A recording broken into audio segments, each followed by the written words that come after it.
আপনারা সবাই ভেন্ডি রান্না করে থাকেন, সেগুলো বেশ ভালো হয়। আজ আমি একটা ভেন্ডি রেসিপি আপনাদের সাথে শেয়ার করব। আশা করি সেটাও আপনাদের কাছে খারাপ লাগবে না। নমস্কার, আমি মাধবী। আপনারা এখন দেখছেন রান্না ভালোবাসি। রান্না ভালোবাসিতে সবাইকে স্বাগত জানাই। আজ আমার রেসিপিতে থাকছে ভেন্ডির একটা খুব সুস্বাদু রেসিপি। তাহলে আসুন সবাই সেই রেসিপি এখন আমরা দেখে নেব। এই রেসিপির জন্য 500 গ্রাম ভেন্ডি নিয়েছি, আর সেটা দেখুন এইভাবে ছোট ছোট করে কেটে নিতে হবে। এটা লম্বা করে বড় করে কাটলে খুব একটা সুস্বাদু হবে না, এইভাবে ছোট ছোট করে কেটে নিতে হবে। অবশ্যই ভেন্ডিগুলো আগে ধুয়ে জলটা শুকিয়ে নেবেন, তারপরে ভেন্ডিটা কেটে নেবেন।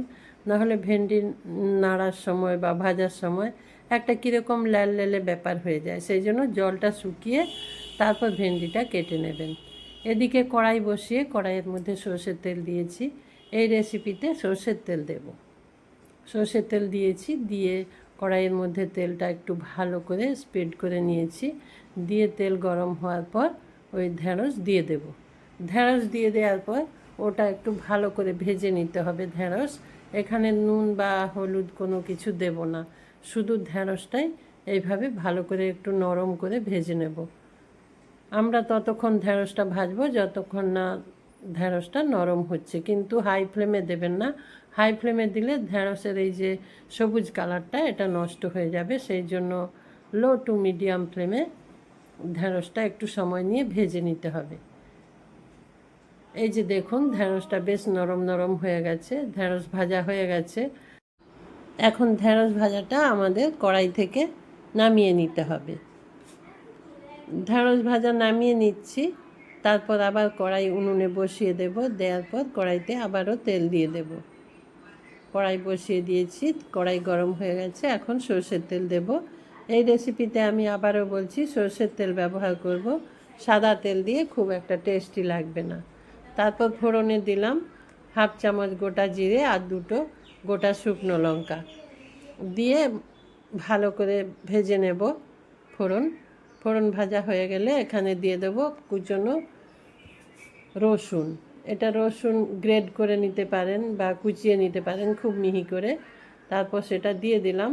আর রসুন কুচি এই রেসিপিতে একটু বেশি ব্যবহার করবেন, 1 চামচ বা 1.5 চামচ মতো রসুন কুচি এখানে দিয়েছি।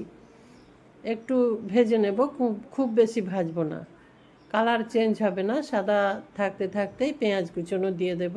এখানে বেশ বড় সাইজের একটা পেঁয়াজ কুচিয়ে নিয়েছিলাম, ওটা দিয়ে দিয়েছি। দিয়ে আবারও রসুনের সাথে ভালো করে মিশিয়ে এটা ভেজে নিতে হবে। আপনারা যারা আমার ভিডিওটা দেখতে শুরু করেছেন প্লিজ একটা লাইক দিয়ে ভিডিওটা দেখুন। তারপর দিয়ে দিলাম কুচনো কাঁচা লঙ্কা, 1 চামচ কুচনো কাঁচা লঙ্কা দিলাম।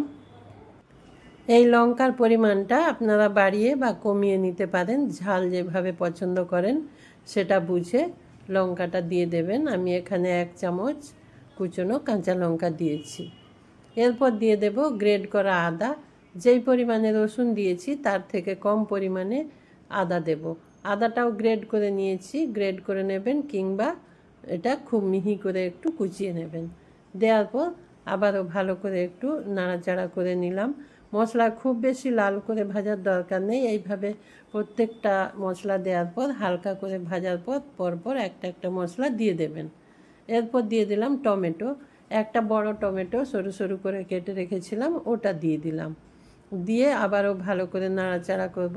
তবে হ্যাঁ, টমেটো দেওয়ার পর একটু বেশি সময় ধরে কষিয়ে নিতে হবে। আর একটু নুন দিয়ে দেব এখন, তাতে টমেটোটা তাড়াতাড়ি নরম হয়ে যাবে। টমেটো দেওয়ার পর বেশি সময় নিয়ে কেন কষাতে বললাম, কারণ টমেটোটা যতক্ষণ না নরম হয়ে যাচ্ছে ততক্ষণ আমাদের কষিয়ে নিতে হবে। আমি কষিয়ে নিয়েছি, এখন মোটামুটি টমেটো নরম হয়ে গেছে, আর না হলেও চলবে। এখানে দিয়ে দিলাম হাফ চামচ জিরে গুঁড়ো, আর দেবো মৌরি গুঁড়ো। এখানে মৌরির গুঁড়ো দিলাম, ধনে গুঁড়ো আমি এই রেসিপিতে দিলাম না। জিরে আর মৌরির গুঁড়ো দিলাম, আর খুব সামান্য পরিমাণে লাল লঙ্কার গুঁড়ো দিলাম। যেহেতু এখানে আমি কাঁচা লঙ্কা ব্যবহার করেছি, আর গুঁড়ো লঙ্কাটা বেশি দিলাম না, অল্প পরিমাণে দিয়েছি। আর প্রয়োজন মতো হলুদ দিয়েছি। দিয়ে ভালো করে নাড়াচাড়া করে নেব। পেঁয়াজ ভাজার সময়, টমেটো ভাজার সময় আমি রেসিপির পরিমাণ মতো নুন দিয়ে দিয়েছি। এখন মশলা ভালো করে কষিয়ে নিচ্ছি। মশলাটা যখন এইভাবে কষানো হয়ে যাবে, এরকম বেশ তেল ছেড়ে ছেড়ে আসবে, তখন আমরা এখানে কি দেব? এই যে দেখুন, আমি 2টো ডিম ফাটিয়ে রেখেছি একটা বাটির মধ্যে। এটা ভালো করে মিশিয়ে নেব। এর মধ্যে নুন বা কোনো কিছু দেয়া নেই, শুধুই ডিম আছে। এটা ফেটিয়ে নেওয়ার পর ওই মশলার মধ্যে ওই ডিম দিয়ে দেব। এই ডিমের পরিমাণটাও আপনারা যদি মনে করেন আরও একটা ডিম দেবেন তাহলে দিয়ে দিতে পারেন। আমি এখানে 2টো ডিম দিয়েছি। 2টো ডিম দেওয়ার পর দেখুন এইভাবে আমাদের খুব ভালো করে মশলার সাথে ডিমটা মিশিয়ে নিতে হবে। এইভাবে খুব ভালো করে আমরা ডিমটা মিশিয়ে নেব। মশলার সাথে যত সুন্দর করে ডিমটা মিশিয়ে নেব তত বেশি স্বাদ হবে এই রেসিপির। বেশ ভালো করে মিশিয়ে নিয়েছি, দেখুন ডিমটা পুরোপুরি মশলার সাথে মিশে গেছে। এখন এখানে ঢেঁড়সগুলো দিয়ে দেব, ভেজে রাখা ঢেঁড়স দিয়ে দিলাম, দিয়ে আবারও ভালো করে মিশিয়ে নেব। হ্যাঁ, আপনাদের বলছি নুনটা একটু টেস্ট করে নেবেন। নুন আমি ওই টমেটো দেওয়ার পর দিয়েছিলাম, আমি ঠিক প্রয়োজন মতোই দিয়ে দিয়েছি। আপনারা একটু টেস্ট করে নেবেন, কারণ এখানে ডিম বা ঢেঁড়স ভাজার সময় কোনো কিছুতেই নুন দেওয়া নেই, সেই জন্য নুনটা একটু টেস্ট করে নুন দিয়ে নেবেন। ভালো করে মিশিয়ে নিলাম। ভালো করে মিশিয়ে নেওয়ার পর এখানে আমি জল দেব, কিন্তু জল খুব বেশি পরিমাণে দেব না, অল্প পরিমাণে দেব। জল দিয়ে ঢেকে এখন রান্না করে নিতে হবে। এখন জল দিয়ে দিলাম। জল দেওয়ার পর ভালো করে আবার জলের সাথে সব কিছু মিশিয়ে নেব। মিশিয়ে নিয়ে কিছুক্ষণ ঢেকে রান্না করব। খুব বেশি সময় নয়, 5 মিনিট রান্না করব। আর খুব বেশি জল দেওয়ার দরকার নেই, কারণ ঢেঁড়স তো ভাজাই আছে আর সেরকম শক্ত কোনো সবজি এর মধ্যে নেই। সেই জন্য অল্প পরিমাণে জল দিয়ে এটা ঢেকে দিলাম। ঢেকে 5 মিনিট রান্না করে নেব। সব কিছু স্বাদ একসাথে মিশে যাবে আর সব কিছু সুসেদ্ধ হয়ে যাবে। এই যে দেখুন জলটা প্রায় শুকিয়ে এসেছে, কিন্তু জলটা আমাদের আরও একটু শুকিয়ে নিতে হবে। আপনারা যারা আমার ভিডিও দেখছেন, যদি আমার চ্যানেলটা সাবস্ক্রাইব না করে থাকেন তাহলে সাবস্ক্রাইব করে আমার পাশে থাকুন আর আমাকে রান্না করার আরও উৎসাহ দিন। আর সাবস্ক্রাইব করার সময় ডান দিকে থাকা বেল আইকনটা প্রেস করে দেবেন, তাতে আমার রান্নার সমস্ত নোটিফিকেশন আপনি পেয়ে যাবেন। দেখুন জলটা খুব সুন্দরভাবে শুকিয়ে গেছে। আমি আর এটা বেশি রান্না করব না। এখন এখানে দিয়ে দেব কিছুটা গরম মশলা আর ধনেপাতা। গরম মশলা আর ধনেপাতা দিয়ে মিশিয়ে নিয়ে আমি রান্নাটা কমপ্লিট করব। মিশিয়ে নেওয়ার পর গ্যাস অফ করে আমি ঢেকে কিছুক্ষণ রেখে দেব।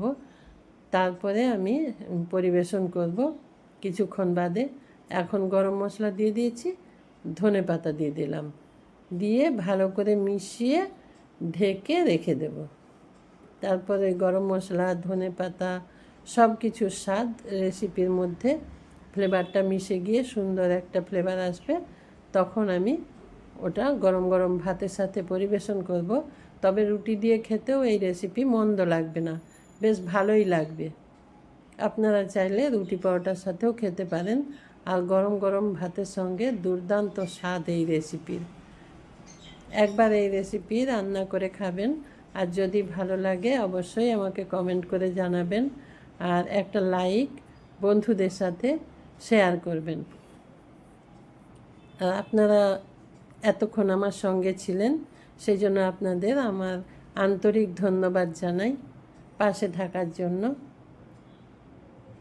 সবাই ভালো থাকবেন, সবাই সুস্থ থাকবেন।